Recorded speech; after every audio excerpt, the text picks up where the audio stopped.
Please open in your learning workbook to page 153 and read along as we learn together. Section 3.7, Variation. There are two learning objectives. Write models involving direct, inverse, and joint variation. Solve applications involving variation. We begin with the first one.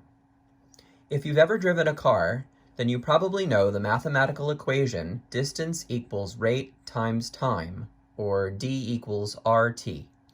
For a car traveling 60 miles per hour, we have d equals 60t. From the table below, notice that as the time of travel increases, the distance increases proportionally.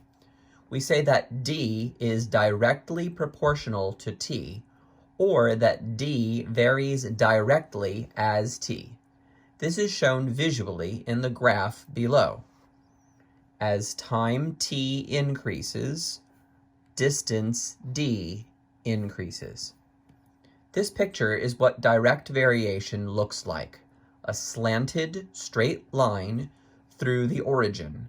As the value of one variable moves away from zero, the value of the other variable also moves away from zero. As the value of one of the variables moves towards zero, the value of the other variable also moves towards zero. Now suppose that you get in your car and you want to take a trip to a place that is 240 miles away. We can plug into d equals rt and solve for t. The distance is 240, so we replace d with 240, and we have 240 equals rt. To solve for t, divide by r on both sides, and we get t equals 240 over r.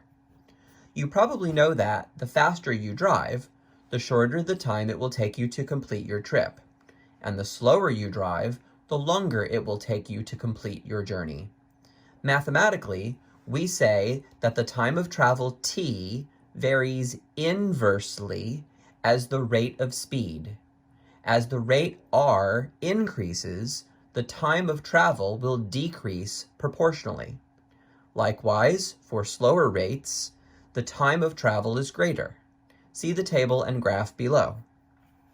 Okay, so in the table it says if you travel 10 miles per hour, it will take you 24 hours to reach your destination.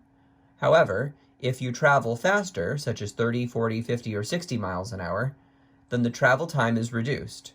For example, at 60 miles an hour, it will only take you 4 hours to get to your destination. This graph illustrates this data.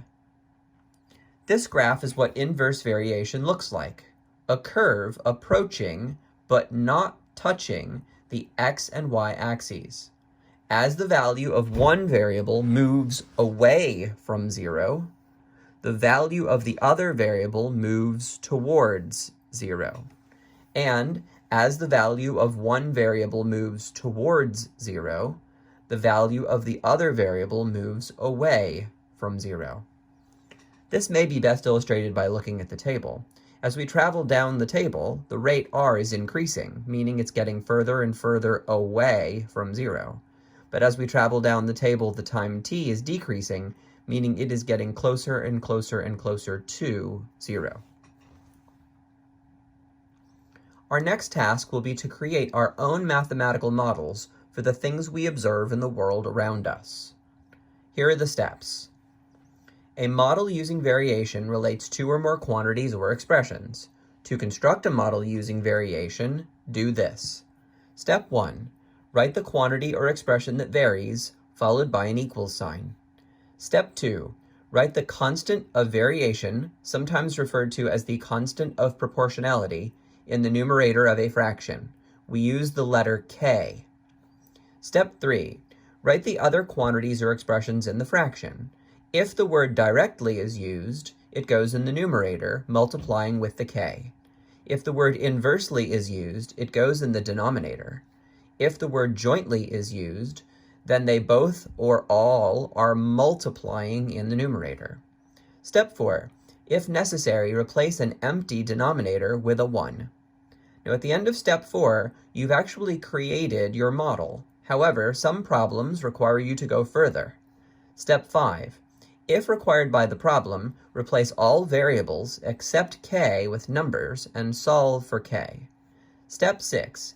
If required by the problem, replace all variables except one with numbers and solve for the value of the missing variable. Let's look at an example. Example 1, writing a variation model. Write a variation model using k as the constant of variation. Alright, part A. The amount of medicine, A, prescribed by a physician varies directly as the weight of the patient, W. Okay, let's go through the steps together. Step 1 is to determine what is doing the varying. Well, in this case, it says the amount of medicine varies. A varies. So we start our equation with A equals. Step 2, write k in the numerator of a fraction. All right, there's our k. Step 3, look for the words directly, inversely, or jointly. Well, in this problem, we see the word directly. So that means that the stuff goes in the numerator, directly as the weight of the patient, W. So we put W in the numerator. Step 4, if necessary, replace an empty denominator with a 1. We put a 1 in the denominator. And then finally, we simplify. Anything divided by 1 is itself, so we get A equals KW. Okay, let's look at our second example. The frequency F in a vibrating string is inversely proportional to the length L of the string. Well, it says F varies proportionally. The frequency F in a vibrating string is inversely proportional. F is doing the varying. So I start with F equals, K goes in the numerator. This problem says inversely. Inversely means the stuff goes in the denominator. So the L goes in the denominator, and we get the equation F equals K over L. This cannot be simplified any further, so this is our variation model. Okay, let's do one more. The variable y varies directly as the square of x and inversely as the square root of z. Okay, what's doing the varying? It says y varies. So our equation starts with y equals. We put a k in the numerator, and then we put the rest of the quantities in the problem based on the ly word. It says directly as the square of x. Directly means it goes in the numerator, and the square of x would be written as x squared. Then it says inversely as the square root of z. Inversely means it goes in the denominator, and that's where we put the square root of z. Then we simplify. The only thing to simplify here is to drop the multiplication dot. So we have kx squared over the square root of z.